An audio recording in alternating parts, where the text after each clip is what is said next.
la grue couronnée, les jets rouges et bleus, le moqueur, les moucherolles disparaissaient dans les grands arbres. La nature entière offrait les symptômes d'un cataclysme prochain. À 9 heures du soir, le Victoria demeurait immobile au-dessus de Mséné, vaste réunion de villages à peine distincts dans l'ombre.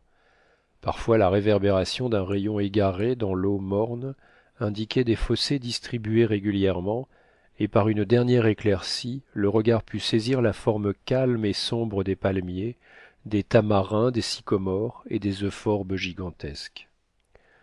J'étouffe, dit l'écossais en aspirant à pleins poumons le plus possible de cet air raréfié. Nous ne bougeons plus. Descendrons-nous? Mais l'orage?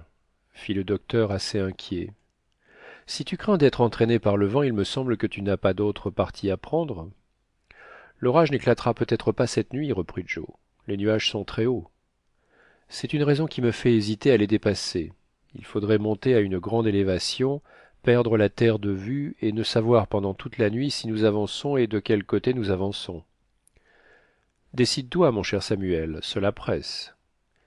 Il est fâcheux que le vent soit tombé, reprit Joe. Il nous eût entraînés loin de l'orage. Cela est regrettable, mes amis, car les nuages sont un danger pour nous. Ils renferment des courants opposés qui peuvent nous enlacer dans leurs tourbillons et des éclairs capables de nous incendier. D'un autre côté, la force de la rafale peut nous précipiter à terre si nous jetons l'ancre au sommet d'un arbre. Alors que faire? Il faut maintenir le Victoria dans une zone moyenne entre les périls de la terre et les périls du ciel. Nous avons de l'eau en quantité suffisante pour le chalumeau et nos 200 livres de lest sont intactes. Au besoin, je m'en servirai. Nous allons veiller avec toi, dit le chasseur. Non, mes amis, mettez les provisions à l'abri et couchez-vous. Je vous réveillerai si cela est nécessaire. Mais, mon maître, ne feriez-vous pas bien de prendre du repos vous-même, puisque rien ne nous menace encore? Non, merci, mon garçon. Je préfère veiller. Nous sommes immobiles, et si les circonstances ne changent pas, demain nous nous trouverons exactement à la même place. Bonsoir, monsieur. Bonne nuit, si c'est possible. Kennedy et Joe s'allongèrent sous leurs couvertures, et le docteur demeura seul dans l'immensité. Cependant le dôme de nuages s'abaissait insensiblement et l'obscurité se faisait profonde. La voûte noire s'arrondissait autour du globe terrestre comme pour l'écraser. Tout d'un coup un éclair violent, rapide, incisif, raya l'ombre. Sa déchirure n'était pas refermée qu'un effrayant éclat de tonnerre ébranlait les profondeurs du ciel. Alerte, s'écria Fergusson. Les deux dormeurs, réveillés à ce bruit épouvantable, se tenaient à ses ordres. Descendons-nous, fit Kennedy. Non, le ballon n'y résisterait pas. Montons avant que ces nuages ne se résolvent en eau et que le vent ne se déchaîne. Et il poussa activement la flamme du chalumeau dans les spirales du serpentin. Les orages des tropiques se développent avec une rapidité comparable à leur violence. Un second éclair déchira la nue et fut suivi de 20 autres immédiats.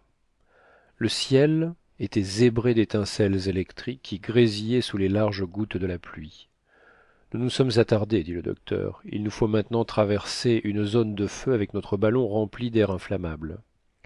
Mais à terre, reprenait toujours Kennedy. Le risque d'être foudroyé serait presque le même, et nous serions vite déchirés aux branches des arbres. Nous montons, monsieur Samuel. Plus vite encore. Dans cette partie de l'Afrique, pendant les orages équatoriaux, il n'est pas rare de compter de 30 à 35 éclairs par minute. Le ciel est littéralement en feu, et les éclairs du tonnerre ne discontinuent pas. Le vent se déchaînait avec une violence effrayante dans cette atmosphère embrasée. Il tordait les nuages incandescents. On eût dit le souffle d'un ventilateur immense qui activait tout cet incendie. Le docteur Fergusson maintenait son chalumeau à pleine chaleur. Le ballon se dilatait et montait. À genoux, au centre de la nacelle, Kennedy retenait les rideaux de la tente. Le ballon tourbillonnait à donner le vertige et les voyageurs subissaient d'inquiétantes oscillations. Il se faisait de grandes cavités dans l'enveloppe de l'aérostat. Le vent s'y engouffrait avec violence et le taffetas détonnait sous sa pression. Une sorte de grêle, précédée d'un bruit tumultueux, sillonnait l'atmosphère et crépitait sur le Victoria. Celui-ci, cependant, continuait sa marche ascensionnelle. Les éclairs dessinaient des tangentes enflammées à sa circonférence. Il était plein feu. À la garde de Dieu, dit le docteur Fergusson. Nous sommes entre ses mains. lui seul peut nous sauver. Préparons-nous à tout événement, même à un incendie. Notre chute peut n'être pas rapide. La voix du docteur parvenait à peine à l'oreille de ses compagnons, mais ils pouvaient voir sa figure calme au milieu du sillonnement des éclairs.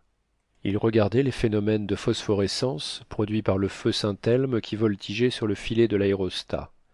Celui-ci tournoyait, tourbillonnait, mais il montait toujours. Au bout d'un quart d'heure, il avait dépassé la zone des nuages orageux. Les effluences électriques se développaient au-dessous de lui comme une vaste couronne de feux d'artifice suspendue à sa nacelle. C'était là l'un des plus beaux spectacles que la nature pût donner à l'homme. En bas, l'orage, en haut, le ciel étoilé, tranquille, muet, impassible, avec la lune projetant ses paisibles rayons sur ces nuages irrités. Le docteur Fergusson consulta le baromètre. Il donna 12 000 pieds d'élévation. Il était 11 heures du soir. Grâce au ciel, tout danger est passé, dit-il. Il nous suffit de nous maintenir à cette hauteur. C'était effrayant, répondit Kennedy.